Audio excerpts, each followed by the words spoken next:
Est-ce que les lead magnets sont morts? C'est ce qu'on va voir ensemble dans cette vidéo. Les lead magnets, je vais expliquer ce que c'est plus en détail par la suite, mais c'est grosso modo des ressources gratuites que tu donnes à tes prospects en échange de leurs coordonnées pour ensuite pouvoir les démarcher, les contacter pour vendre ce que tu as à vendre. Et le truc, c'est que les lead magnets sont de moins en moins efficaces. Et on peut se demander du coup s'il ne vaudrait pas mieux finalement faire autre chose que proposer des lead magnets. Donc on va voir tout ça en détail dans cette vidéo. Juste avant, je t'invite à mettre un gros pouce pour me soutenir, pour me montrer que ce genre de contenu te plaît. Abonne-toi également à la chaîne si ce n'est pas déjà fait. J'ai des tonnes de vidéos sur la vente, le marketing, l'entrepreneuriat, donc ça devrait t'être bien utile. Et dernière chose, si tu veux développer ton business plus rapidement en 5 minutes par jour, j'ai ce que j'appelle des emails secrets. Tu as le lien d'inscription en description. Tu peux aussi cliquer sur le i et en t'inscrivant, c'est très simple. Tu vas recevoir chaque matin à 9 h un email rempli de conseils, de méthodes, d'astuces, de stratégies pour trouver plus de clients, pour facturer tes services à des tarifs premium, pour être plus libre au quotidien. C'est pour les freelances, coachs, consultants, formateurs, bref, pour les personnes qui sont vraiment motivées à l'idée d'accélérer leur croissance. Mon meilleur contenu se trouve dans ces emails secrets. Il y a plus de 17 000 entrepreneurs qui sont déjà inscrits à l'heure actuelle. YouTube n'est que la partie visible de l'iceberg. Donc voilà, si tu as envie d'accélérer ta croissance, c'est là que ça se passe. Clique sur le lien en description et entre ton email. Ceci étant dit, déjà, qu'est-ce que c'est un lead magnet? Donc je l'ai évoqué précédemment. C'est une ressource, quelque chose que tu donnes gratuitement à tes clients potentiels, à tes prospects. Alors ça peut être, tu vois, dans une vidéo YouTube, sur LinkedIn, sur Instagram, en bio, tu vois, sur Instagram, sur TikTok, peu importe en fait le canal, sur ton blog, etc. Donc c'est une ressource gratuite que tu donnes et pour pouvoir l'obtenir, tes prospects n'ont qu'à entrer leurs informations. Alors les informations à entrer peuvent varier. Il y a des gens qui demandent le numéro de téléphone du prospect, d'autres l'email, souvent les deux. Bref, donc tu demandes vraiment le strict minimum, mais juste de quoi contacter le prospect. Et ensuite, derrière, il reçoit automatiquement le lead magnet. Donc, il le reçoit par email, si tu veux, parce qu'il a entré son email, il le reçoit par email. Donc ça, c'est appliqué, enfin, c'est une stratégie, si tu veux, quelque chose qui est appliqué par énormément de gens dans le domaine du marketing digital, que ce soit des gens qui sont dans le B2C, dans le B2B, peu importe, c'est extrêmement connu. Et en fait, la raison pour laquelle les gens font ça, les entrepreneurs font ça, c'est parce que il y a le principe de réciprocité qui entre en jeu. C'est-à-dire que on part du principe que à partir du moment où tu donnes quelque chose de la valeur à quelqu'un, il peut se sentir redevable derrière et avoir envie de bénéficier de ton aide. C'est un peu ça le grand principe. En tout cas, la stratégie des lead magnets, si tu veux, est basée là-dessus, sur ce principe psychologique. Donc voilà, on se sent redevable envers quelqu'un qui nous a donné quelque chose. Et les lead magnets, ils peuvent avoir plein de formes diverses et variées. C'est-à-dire qu'ils peuvent... un lead magnet, ça peut être une vidéo, tu vois, ça peut être une formation offerte, ça peut être une formation gratuite tout simplement, plus ou moins longue. Ça peut être un guide aussi, ça, tu vois, un guide PDF de 5, 10 pages, 20 pages, parfois plus. Donc ça, c'est aussi un truc qui existe. Tu as aussi des checklists, tu vois, par exemple dans le domaine du sport, un coach sportif pourrait donner une checklist pour faire tel ou tel exercice de façon carré. Tu peux aussi avoir des templates, tu vois, un modèle, je sais pas, par exemple de facturation pour les entrepreneurs. Bon, c'est un exemple comme ça. T'en as qui donnent même des Google Sheets, tu vois, des Excel, hein, des CSV pour faire des calculs, des espèces de calculateurs pour faire ceci, cela. Bref, en fait, la forme importe peu. Le principe, c'est juste que ce soit quelque chose de pratique, d'utile, et en général, quand même, ce qu'on recommande quand on dit aux gens d'utiliser un lead magnet, quand on fait du marketing digital et qu'on sait ce qu'on fait, qu'on maîtrise un peu son sujet, l'idée c'est simplement de donner quelque chose qui est quand même facile à consommer, qui est pas trop long, tu vois, les guides de 40 pages par exemple, honnêtement aujourd'hui c'est pas une bonne idée, c'est pas un truc qu'il faudrait faire, mais en tout cas t'as plein de formes diverses et variées du lead magnet. Et il y a un problème en fait avec le lead magnet aujourd'hui, c'est que je pense que tu seras d'accord par rapport à ça, l'information est partout. Notamment avec l'IA. D'ailleurs, je fais une petite digression, mais il y a des gens qui proposent aussi des prompts à entrer sur ChatGPT comme lead magnet. Bref. Mais aujourd'hui, l'information est partout. Il y a des tonnes de contenus sur les réseaux sociaux, que ce soit sur YouTube, il y a des tonnes de blogs, il y a des tonnes de gens qui donnent des conseils sur LinkedIn, sur Instagram, peu importe. Il y a beaucoup de contenu, de plus en plus de créateurs simplement de contenu, et il y a l'IA. Et aujourd'hui, je ne sais pas si c'est entré dans ton quotidien déjà l'IA, mais il y a beaucoup de gens qui passent du temps et qui posent des questions directement à l'IA. Moi, je suis un grand fan de Claude. J'ai fait une vidéo sur le sujet. C'est un concurrent de ChatGPT. J'ai fait une vidéo, tu peux aller la regarder après. Mais peu importe l'IA que tu utilises, il y a de grandes chances que en tant qu'entrepreneur, tu utilises beaucoup de ChatGPT, Claude, Perplexity, Gemini, etc., etc. Bref, je ne vais pas tous les citer. Mais le truc, c'est que du coup, en raison de cette abondance d'informations, elle a moins de valeur qu'avant, cette information. Et un lead magnet, c'est quoi? C'est de l'information. C'est, tu vois, peu importe la forme, une checklist, une vidéo, etc., c'est de l'information. Donc aujourd'hui, les gens, il y a quelques années, quand ils recevaient un guide ou une vidéo, les gens valorisaient ça. C'est-à-dire que c'était beaucoup plus valorisé par les prospects. C'était, tu vois, ça avait de la valeur. Aujourd'hui, vu l'abondance vraiment d'informations, le fait qu'il y en ait absolument partout et que ce soit extrêmement facile d'accès, les gens valorisent ça de façon beaucoup moins importante aujourd'hui. Donc ça, c'est un premier truc. Mais à cause de ça, ce fameux principe de réciprocité sur lequel se base, si tu veux, cette stratégie de lead magnet, il marche moins. C'est-à-dire qu'aujourd'hui, quand tu donnes un guide, une vidéo, une checklist à quelqu'un, ils sont pas forcément redevables. Tu vois, c'est presque quelque chose d'acquis en fait. Maintenant, quand tu vois, t'as plein de gens qui vont télécharger des lead magnets à droite et à gauche, ils se sentent pas particulièrement redevables parce qu'ils ont reçu de l'information de la part d'un expert. En fait, du coup, la conséquence, tu vois, si je déroule encore le fil, c'est que les gens consomment l'information puis la jettent. En fait, à cause de cette abondance d'infos, il faut bien à un moment faire des choix, tu vois, par rapport à l'information qu'on consomme. Donc, on va télécharger un lead magnet, on va regarder vite fait et on va le jeter.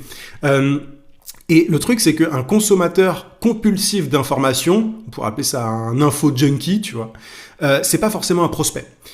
C'est pas, tu vois, le lead magnet, c'est pas un bon filtre pour se dire, ok, cette personne-là, elle a demandé mon guide, ma vidéo, c'est quelqu'un, c'est un client potentiel. C'est pas du tout suffisant. En fait, aujourd'hui, t'as plein de gens qui prennent ton lead magnet et qui se barrent, en fait, qui vont juste télécharger par curiosité, voilà, ils vont scanner vite fait des yeux ton PDF et ils vont plus jamais revenir vers toi.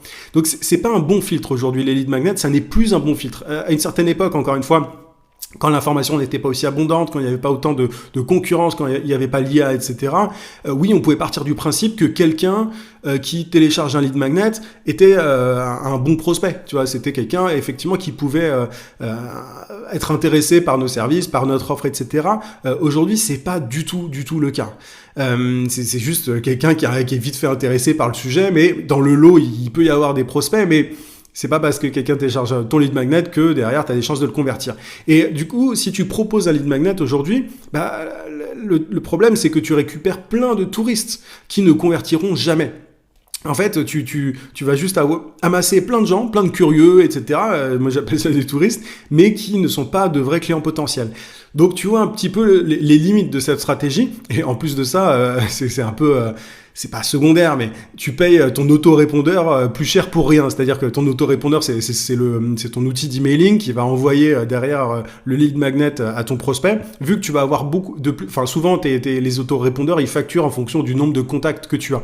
Mais du coup, les lead magnets, ça permet de générer beaucoup de contacts, tu peux avoir beaucoup de téléchargements, tu vois, les gens ils sont curieux, ils veulent voir l'info, mais derrière, tu as plein de touristes, des gens qui convertiront pas et tu vas payer de plus en plus cher parce que tu vas remplir ton autorépondeur de personnes curieuses, juste. Donc ça, tu vois, c'est pas tu vois, du coup pour moi, le lead magnet, proposer un lead magnet, c'est pas vraiment pertinent quand tu veux vendre tes services, quand tu vas attirer des personnes pour tes services. Donc il y a deux solutions pour moi.